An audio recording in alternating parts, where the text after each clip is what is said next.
One method to enlarge an image is to use a grid system. Let's imagine this portrait of the most beautiful dog in the world is 8 by 10 inches. If I wanted to draw a larger image of her to scale, I could use a grid system to help me draw her accurately.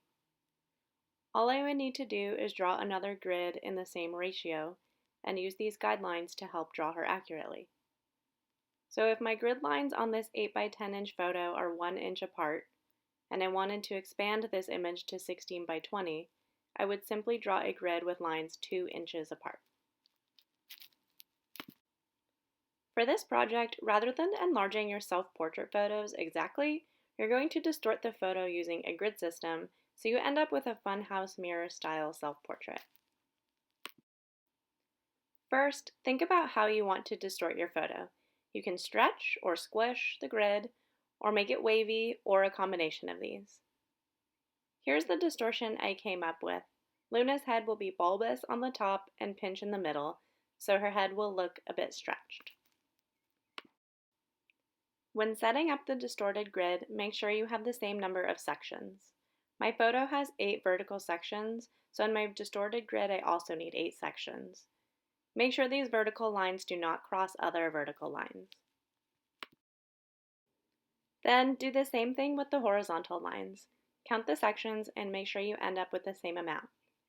I like to label my grid numerically on one side and alphabetically on the other, so when I go to draw from the grid on my photo, I can quickly view the section I'm working on, like bingo, 1A, 3B, and so on.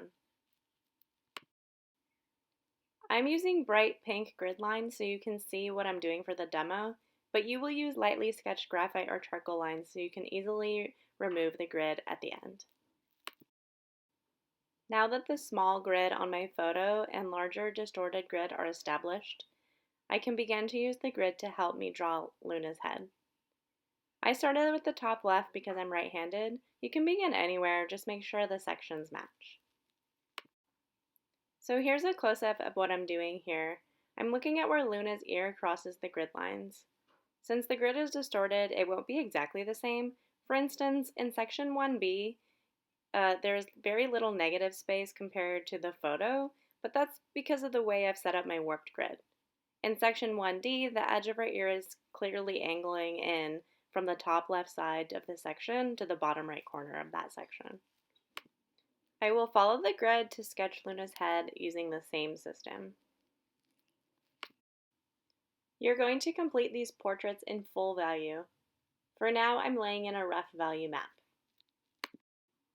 Since I initially laid in the black fur with a rough mark, I'm going to lift that up and redo with a smooth tone.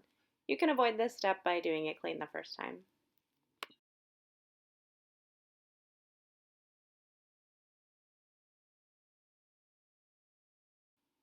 So now I have my 3-step value scale on my portrait.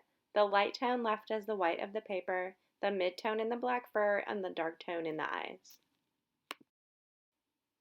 From here, I will add into my value structure using a kneaded eraser to lift off material for the light areas and add material for the core shadow and darker tones within the shadows. I'm working digitally, so I hid my grid layer, but I found it helpful to use every so often, especially with areas such as the top eye muscle and shoulder. At the end of the drawing, I added some details to the fur texture and cleaned up any messy edges. Finally, I cropped my drawing so the body extends off the page rather than being framed by a white border.